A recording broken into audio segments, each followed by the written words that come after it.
talking to you about global education. Primarily, we'll be focusing on Eastern and Western philosophies and how to reconcile their seemingly incompatible ideals. In recent months, a shocking story has been making the waves of Chinese messaging group WeChat.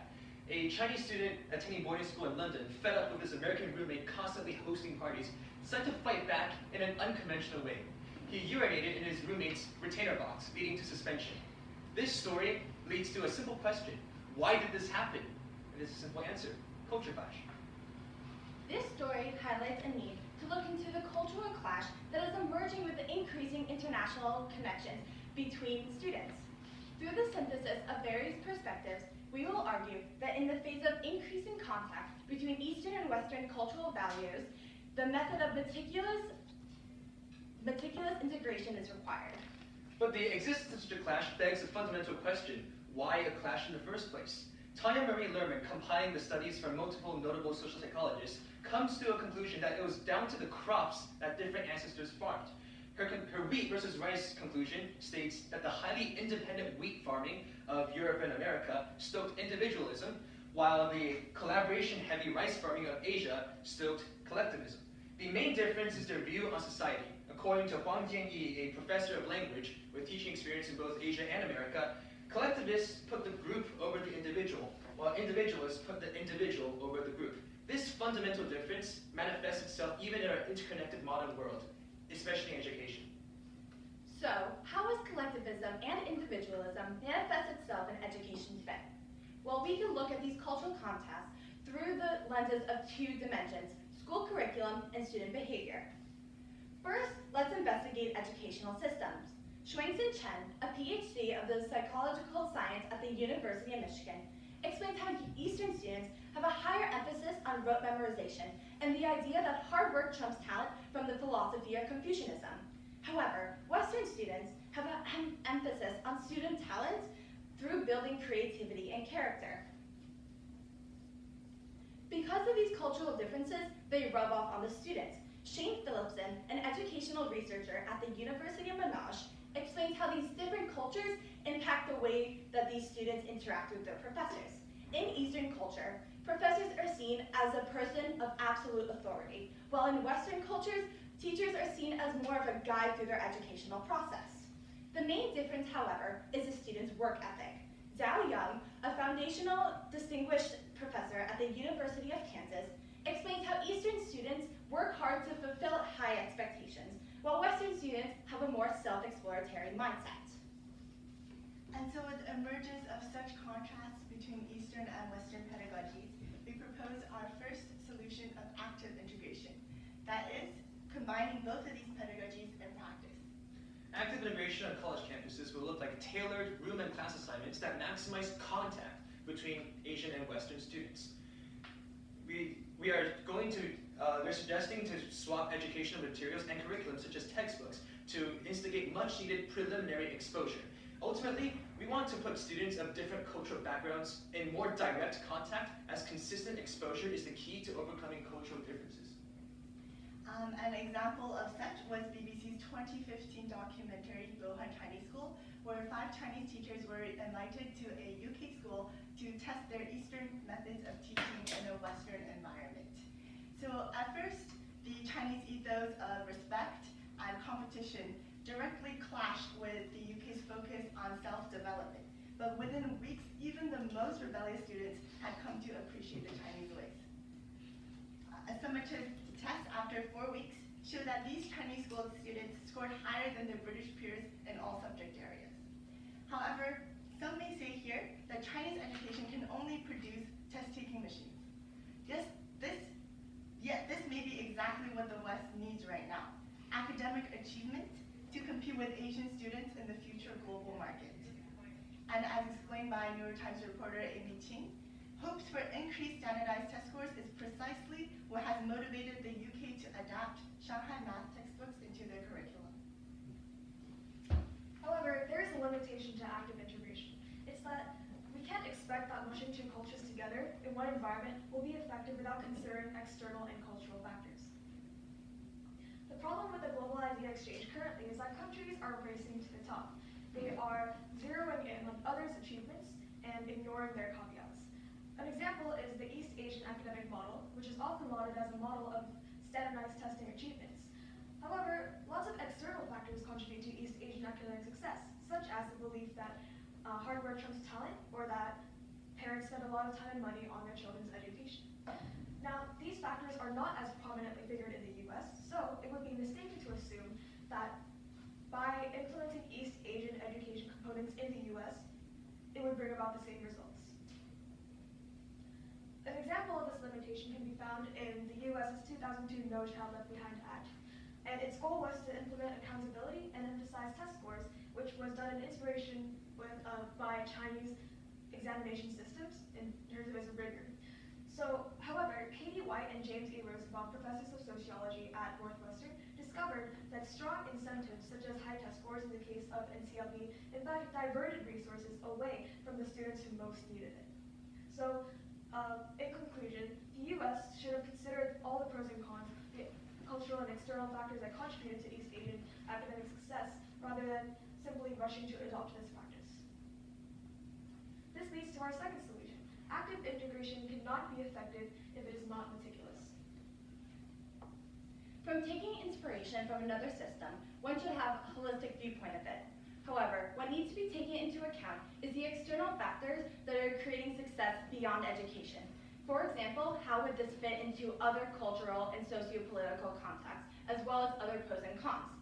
Countries should have a standardized system or committee in place to systematically study other foreign policies and systems to create administrative decisions.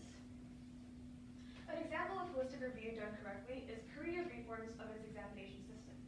The problem is that, yes, students do perform well at international tests thanks to hagwons, which are after-school tutorial academies, but this drilling and stress-filled atmosphere produces unmotivated students. In fact, 74% of students in Korea receive after-school instruction, according to Amanda Ripley, investigative journalist for Time and The Atlantic. Korea understands that surface measures, such as banning hagwons, will do nothing to address the root cause of the problem, which is the culture of mentality and competition. So, Korea has tried to eliminate the incentive, the core reason, gradually, which is the examination system, through measures such as banning prestigious tests to high schools.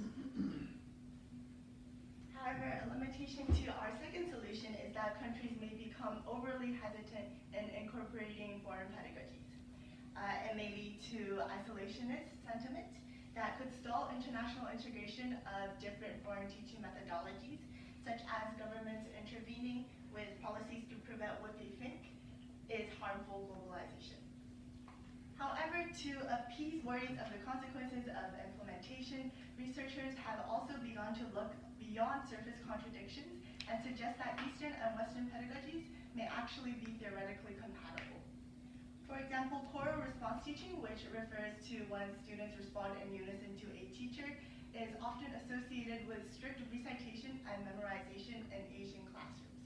However, Professor David Clark from the University of Melbourne Graduate School of Education suggests that this method of teaching could actually stimulate students' mental calculations and problem solving. A second example, Geir Sigurðsson, a professor in the philosophy of education from the University of Iceland, asserts that there is an overlooked aspect of Confucianism, the transformative self-critical attitude that also stimulates critical thinking, which is highly valued in the West. All in all, Eastern and Western pedagogies are fundamentally compatible and beneficial in cross-cultural interaction. Of course, there are other external factors that we have to take into consideration, but this at least shows that in the future, integration is theoretically possible. So what we have found is a future journey for education. Differing histories of East and West have led to traits that clash today. But we're going to empower global competence through active integration, carefully analyze implementation with holistic review, and quell concerns with a futuristic perspective. I'm Wilton Fitzwater, once said that the future of the world is in the classroom today. Let's bring about a better future by making the classrooms of today culture conflict-free through active integration. Thank you. Thank you.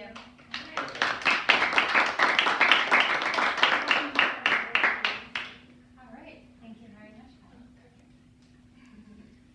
All right, oh, phew. Take a breath.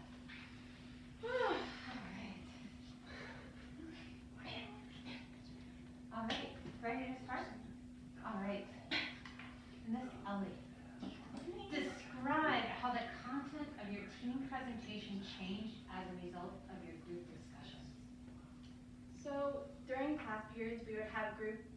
depends on what we call research. However, at first we each had specific topics, but we realized that Mocho and Iris's topics actually contradicted itself because Iris had ideas on how meticulous integration would be non-possible, while Mocho had evidence why it would be possible. So we had to go back through our thinking and see how we could possibly combine them into our research question to make limitations to each other's solutions, or if we would have to go back and see if we could change Iris's research to make it more compatible to what we were all researching. Okay, thank you. Alrighty.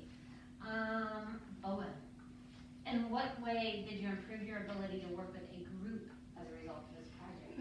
Yes, there's usually this sentiment that we should, whenever the group says something, we should go along with it, and just for efficiency and to appease everyone. But I figured out in this project that we can't just be a yes man to any idea that comes up. I learned that as a group member, and I improved, it's that we have to be very challenging and critical of each other's ideas, right? When they bring something new to the table, while it's a very good piece of research, we have to really think about how well will this advance our presentation. Given a time limitation, what can it include? And if we personally feel like it won't advance our presentation well enough, we have to be able to not be afraid to speak up and say and voice our own opinions that might go against the group sentiment. So in conclusion, I improved as a person who isn't afraid to go against group sentiment for the greater good. Okay, all right, thank you. All right, Ms. Iris, what was the strongest counter-argument to the solution or conclusion your team identified? Well, I was actually in charge of that counter-argument part, so our solution was active integration, right? But then I go into the limitations of the solution by explaining that, well, my research was mostly focused on why the two systems are not compatible, why countries should focus on their own systems first before taking inspiration from other countries. Now this goes against the solution that our team that the other three members of our team were proposing, which was like we should actively integrate all these different cultures together. But I go in and talk about like how the external and cultural factors might affect this, might complicate the issue. So I think that's a counter-argument to the issue, but then we solve it by saying that active integration should be balanced with holistic review together. Okay. All right, thank you.